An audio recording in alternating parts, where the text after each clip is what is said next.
TV. Viewers, today we're going to try and get an insight into what really the EC order means that came yesterday. We are now joined on the show by former Attorney General of India, one of the top lawyers in the country, someone who understands constitutional issues very closely, and also someone who's fought several times over in political matters as well when it comes to constitutional understanding. I welcome on the show Senior Advocate Mr. Mukul Rohatgi. Sir, as I thank you for being with us, my first question going to be, there is a certain lobby that is hailing the Supreme Court's order on how election commissioner should be appointed. What do you think should be the right way forward? Do you think it's all right to have a selection committee looking into appointing ECs and CECs, sir? See, my first reaction is that the Supreme Court has overstepped its jurisdiction in as much as there is a divide called separation of powers. So the powers of Parliament are to make laws. The job of the court is to look at the laws and rule on their validity. Now, the law in this case is Article 324 of the Constitution of India. The article says that the President of India shall appoint the EC and the CECs, subject to a law made by Parliament. Now, the President of India, in terms of the Constitution, means the Government of India, because the President does not act on his own discretion. He acts on the aid and advice of the government. So, it's really the government to appoint EC and CEC, subject to any law which may be made by Parliament in future. This article of the Constitution was enacted in 1950. So from 1950 till 2023, for a good 73 years, it's the government which has been appointing the CEC and the ECs. And I must say, the Election Commission is a body with high credibility. I would say the highest credibility amongst all such bodies, and there was no reason to suspect that the EC will in future not be independent or be beholden to the government in question. The EC has discharged its functions remarkably, holding elections in the most populous democracy in the world, month after month, year after year, because this is a country which is full of elections at all times. This country is in the election mode at all times. And I have not heard in the last 20, 30 years of any booth capturing or any illegality or any irregularity in the elections. Now, obviously, the ruling party wins. Whichever party wins is happy, whichever party loses is unhappy. So they have to blame the EC, they have to blame others. You know, it's just like what happens in a court. Generally, the losing party will blame the court, will blame the judge, whether it's the High Court, Supreme Court, whatever. So this is the level of dissatisfaction. That does not mean that the court should have proceeded on the premise that this body, it's an august body, will not be independent merely because the government appoints these people. This body has acquitted itself well. The court had no material to say that we feel that this body will not be independent, and hence we provide that there will be a committee like the Lokpal, which will have these three individuals who will be in this election committee. Now please mark, in the Lokpal Act, there is a law passed by Parliament which says that it will be a body of the Prime Minister, the Leader of Opposition, the Chief Justice, and an eminent jurist. And I am a member, I happen to be a member of that Lokpal committee for many years.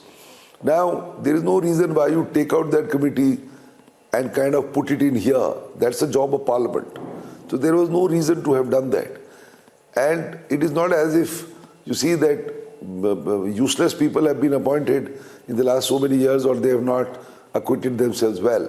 So there was no basis to do that. And secondly, assuming that the court intended to do something, let's say, on that premise, the court should not have made a committee with certain members, which is the province of Parliament, At best, the court could have told the government, look, there are allegations, there may be some credibility in respect of some appointments.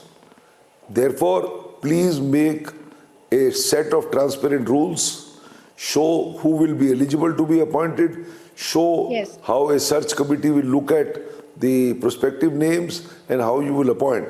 That should have been the end of it. I think that Absolutely. is appropriate. And I also have another point. Another point I have. Why a committee of these three gentlemen, the Prime Minister, the Chief Justice and the Leader of Opposition? The Chief Justice of India, his duties are defined by the Constitution. This is not his duty. It can be by law as it is in the Lokpal Act. Can't be by virtue of a judgment. And then why not, you see, a social worker? Why not an eminent jurist? Why not an eminent architect? Why not an eminent banker? I mean, you take people from the society. Why not that committee? So you can't have this kind of thing. And I mean, I mean, let me put it this way. If this is how these committees must appoint these kind of people, then why not that one or two outsiders be in the collegium for appointment of judges? You can have judges, you can also have one outsider, you can have a lawyer, you can have a social worker. Why not there? So you see, there is no end to all this. So either you go by the law or you don't go by the law. And if you have to do a little bit of tightening. In fact, I do want to ask you one question in this regard. Yes, yes. And this is with exactly what you said. Is this not judicial overreach? Or is it? Because institutional bodies, constitutional functionaries, and Mr. Rohatgi, we've seen you at the helm of several constitutional cases in the Supreme Court. The Constitution needs to be read as a whole. We can't suddenly put out a new meaning in it. The Chief Justice of India, in fact, several times over we see, they always say they should be impartial. When the Chief Justice could possibly be embroiled in some political controversy, if he selects one way or the other, why even have a committee looking into the appointment of the ECs? I entirely agree with you. It is not the function of the Chief Justice, and on some appointments there can be needless controversy because he is going to be sitting with the Prime Minister and the Leader of Opposition, both of whom are political figures. So you see, for a political figure to be in a political controversy or a thick set of political thorns, I mean, that's their job, that's their business, that's fine for them, but it's not for the Chief Justice. So unless a law mandates that he should be a part, he should not have been made a part of this. And if you ask me, no such committee was required because the facts of the last 73 years do not warrant such a situation. I can understand if a situation is warranted, then you look for a solution. But if the situation is not warranted, I mean, I heard the other day, you know, the court was probably referring to a case of one Mr. Goel, who has been appointed in great haste because he was an income tax officer or something. He has been appointed in great haste. That raises eyebrows. All right, there may be one irritant. One person may have been rightly or wrongly appointed.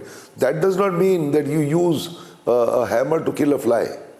Therefore, at best, the government should have been put on notice that, look, these things are not okay. We are warning you. If you do it in future, we may act this way, that way. But now, make a set of transparent rules, bring it before us. Please assure us that you will not do this, that or the other. That should have met the ends of justice. Precisely. My last question to you, Mr. Rohatgi, I know is the last working day. You've been extremely busy since morning, since the holy holidays begin, sir. My last question, therefore, if this was not necessary, I remember in the NJAC case, you had stated there needs to be a committee looking into appointment of selection of judges. Is this not the same parallel that could be drawn here? Look, NJC was a case which had a constitutional body, which had judges and which had the law minister. That was provided by the highest law, which is the Constitution. Now, that was frowned upon by the court, saying that a law minister is a political figure and he should not be a part of the body because judges must select judges. I had opposed it vociferously. I still maintain that judges cannot appoint judges. Judges may be there in a body, but there must be other views in that body. So whether it's social work, lawyer, this, that and the other should be there. That's what I had said then. But you see here, there is no body prescribed by the law. There was a body prescribed by the law there, which I thought was okay. Some amount of tinkering could have been done rather than throwing the baby with the bath water and striking down the constitutional amendment. I think it was wrong. Maybe time will come when the court may correct itself, because there are a lot of, you see, the allegations and murmurs that the collegium system is not working. Members of the collegium have openly said that it's not working properly, etc., etc. And mind you, as far as the collegium is concerned, sunlight is the best disinfectant. Need not be secretive. Allow other people to look at their views. And nowhere in the world, and I can tell you, nowhere in the world, a body solely of judges appoint judges. So that shows this is not the only country which has a system of rule of law. There are many other countries. But leave that aside. As far as this issue is concerned, as far as the EC and CEC is concerned, the law does not mandate such a body. If the law does not mandate such a body, an ad hoc system under a court order of having a body of these three people is not warranted by the Constitution. That is my view. Yes. All right, Mr. Rohatgi, I thank you for being with us. A very happy holy holidays to you, sir. One of the busiest lawyers in the Supreme Court. Extremely difficult to catch, Mr. Rohatgi, but thank you for giving us details and an expert understanding of how the judgment needs to be looked at. Thank you. Thank you. Fourth generation आपने बोला, fourth generation was your sons. वही तो मैं कह रहा था आपके कि ग्रैंडफादर, आपके फादर, आप जो मैं मिस कर गया